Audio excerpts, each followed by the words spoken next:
तो पातरा निकालिए फोटो दिखाई हमारा बियाह करे के बाद एकदम अच्छा सुनो, सब्सक्राइब करने के बाद ना घंटी बजा देना।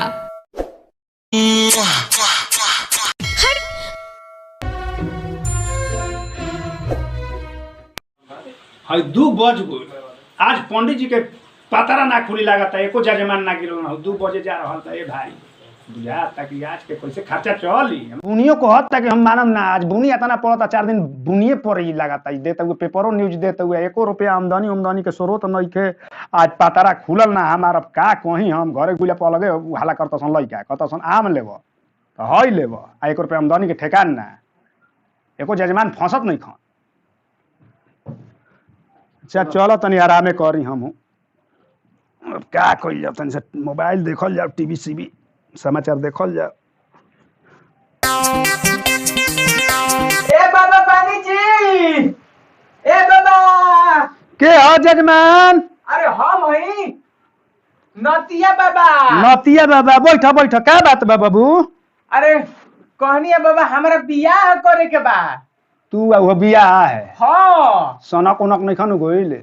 हम देखी ना जवान होके वाला दवाई खा के हां जवान हो गइल बनी। अब हमारा बियाह करे के बाद दवाई खा के बियाह करे के मूड बना लेले बा। एकदम दवाई खा के मुंड क देले बा बियाह करे। अल्लाह लइका मरियसन तब लइका के फेरा में के रही?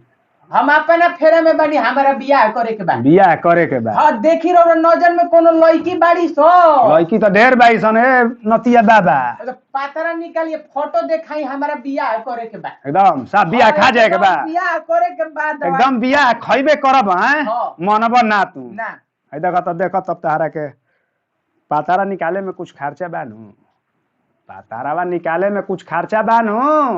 कब पैसा लगी? पातारा पर कुछ रखब तब नु। तो पतारवा निकाली। अच्छा पहले लड़किया देख लो लड़किया दिखाई भाई देखो तो ठीक लागत है लड़की ना। ये लड़किया तो हमरो से उम्रदार लागतिया। अच्छा और रौरो तो 55 के बानी खाली दिल 55 के कइले बानी नो।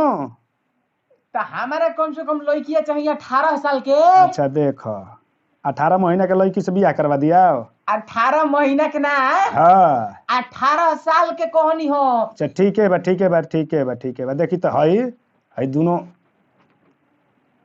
दोनों ठीक बारी सनी। अरे ई तो हमार हृदय जुड़ा जाई एकदम जुड़वा बाई सन जुड़वा दोनों के साथ बियाह कइया। हाँ तो बात कर दोनों से कर ले। हाँ ठीक है बात कर पातरा निकाली दिन तारीख सब रख दिए ही घर। लाई 1101 रुपया चढ़ाई पातरा पर और बियाह करिए दिया। एकदम दवाई खा के एकदम दवाई खाइए के 1 रुपया में ना हो जाई। 1100 बियाह करे आइल बड़ा कि हमर लड़का के एथी किन आइल बड़ा। अच्छा तो ली आई देखो तनी दवाई जवान होखे वाला लेके आइनी। हाँ हली पतरवा के तो दामवा नहीं खे का देत। तो पतारवा हम थोड़े लेके जाता नी। नहीं पतारा खोले के मतलब कम से कम 1101 रुपया होला। अरे रखी ढेर बा। अच्छा बढ़ा दो कुछ बाबू बढ़ावा रखी ना। अरे एकरा कम से कम 201 रुपया करो ना भैया। ली ना मानम तो लेकिन देखिए अब बियाह कराई जल्दी। हाँ आ देखो तनी के हेही में विशेष पैसा लागता जवान होखे में। का कहा था कि सावन में करवा दिया। सावन में हाँ। बुनी पानी में भींज के तो सही आवो तनी। देखी भादो के महीना बा आ कृष्ण पक्ष हाँ द्वादशी के हाँ शुभ एकदम लगन बा। एकदम रात भर लगन बा। रात भर हाँ रात भर हाँ एकदम लगन बा। उस दिन बियाह रहुआ खा जाई। आय? हाँ एकदम खा जाई का कहत नहीं। ठीक बा बात कोली। हाँ आ वही दिन होई एकदम सब कुछ सारा कुछ एके दिन करा उरा के सब ठीक कर देवे के बा। हनु हाँ लड़की सब पसंद पड़ी कुछ हो जाई। हाँ आ बिहाने ओकरा घर भेज देम। हाँ ले भागापुर के लड़की ही ले भागापुर। हाँ पुरतमाहरा एगो नाम सुनले बनी ओजे बा पुरतमाहरा के बगल में ले भागापुर। हाँ हाँ तो ठीक बा देखी। रुकी कापी कलम लेवे दी तनी 2 लाइन लिखे दी। डायरियो सरियो कापी कलम एमे तो छूट गइल बा। हई देखी हई हतने ना रोड़ा के औरी दे और भी आवा होई तो देम नु अभी नहीं खिदे तो बाद में के गारंटी रखता कि रहुआ देम कि का कर। हां तो डेट राउट फाइनल बानू राउट फाइनल हो गई द्वादशी बउए भादो में कृष्ण पक्ष द्वादशी ठीक ना हाँ। एकदम फिक्स दिन मैं बियाह हो जाई नू हाँ एकदम बियाह हाँ माल कुछ छोड़ी अभी हाँ अभी तो देनी हो दे रे तो खोलाई न दिन में धाराई और दी दी दी दी अभी और नहीं पैसा ले बियाह खाए के बा कि नहीं खाए के अरे हमारा बियाह करे के बा करे के बा ना जवान होखे वाला हाँ। देखी ठीक बा दवाई खा अपने खातिर न बियाह करता रहो गांव घर खातिर अपना खातिर ना चलो माला खातिर करे कोई तो दूगो और करा दिया ना हो दोनों से करे के बा हमारा दोनों से ठीक है हाँ। बा ठीक है बा अच्छा की मलिया छोड़ो ना खाली दवाई दिखाओ तड़ो ना एमे विशेष लागत जवान होखे वाला हो हाँ, ठीक बा रौरो बुढ़ाई त हमारा भी आई हाँ। रौरा के दियाई हमारा फिर दुनिया वाला तारा फिर हम ही जाए में होए करा खातिर रौरा हमारा भी सब बा देखा तनी एक डिब्बा जड़िए ले ले बनी हमें देखिए हाँ ई मंडोला दवाई हो देखो बूढ़ खइयन त जवान हो जियन लइका खइयन त पहलवान हो जियन हां ठीक ना देखो है ई का हो ई एकदम साफ बूढ़ के जवान करे वाला है ए तो हम हई जौन बा हई हां लइका के सियान कर दी कड़ाक से कर दी अरे आज लगाओ काल खड़े बा सियाने बाबू ई तो खुद लुटिया के लागत हाँ हाँ दवाई के कमी बा हमें भी सब लेके चलना जड़ी बूटी सूटी सब सब जाई नु बियाह हो जाई नु मलिए दो ना अभी हाँ मलिए छोड़ो और 100 रुपया कम से कम दो देवे के पड़ी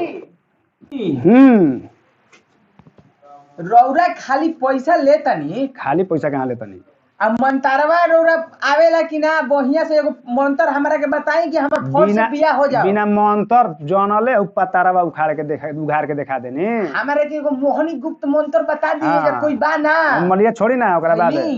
तो मंत्र सुने के बा हाँ। और एगो नंबर ये दी साफ साफ मंत्र सुनावत तनी अभी हाँ ई होली अब हो जाई नु हाँ क्या करे के बा मंत्र सुनावे के बा ना हां एकदम मंत्र एकदम मन गदगद हो जाए के चाहिए मंत्र से ना मिलादो उलाद कराई ना बे हाँ मिलादो करा दी ना ओ मियां लोग के मियाँ हिंदू लागला मिलाद करे के बा उनकर वो भाषा में कथा बा इनकर ए भाषा में तो दोनों जानी ना कौन कहीं तो हमरा के थोड़े थोड़े दोनों सुना दी ओम भगवान विष्णु ओम मंगलम ध्वज गणुर प्रजाति ते बिगड़े आते अनवैत के देतमणि ताला ता मरिते निकुलिलारी स्वाहा हो गई तो ई का के मंत्र रहल है बाबा बियाह करावे वाला मंत्र रहला अच्छा हाँ इतनी टाइम उठा के पड़ंग रिंग रिंग आयु ई ऐसे ऐसे तू होला पढ़ल बाड़ा ना संस्कृत जाने लो ना तो ना जानला तो हम बोलब तो तारा सब तो उल्टे बुझाई हो हाँ। ई बात ठीक होते बाबू पैसा कइलन हमारा में पढ़ावे के खर्चा कइलन तू जान जीबो तू ने पत्थरवा उघार के देखे लगत हमारा फिर क्या करे अइला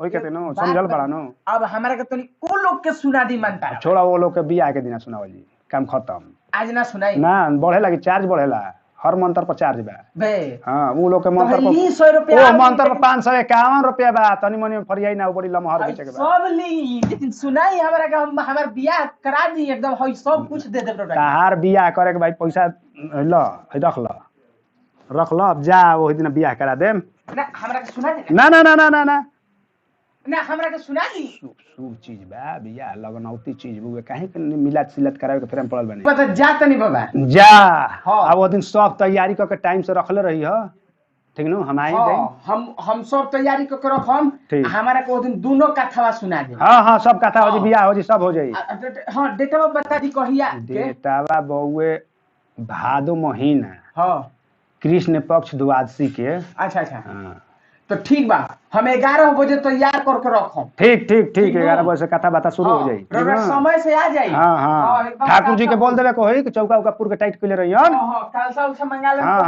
हाँ से हाँ हाँ हाँ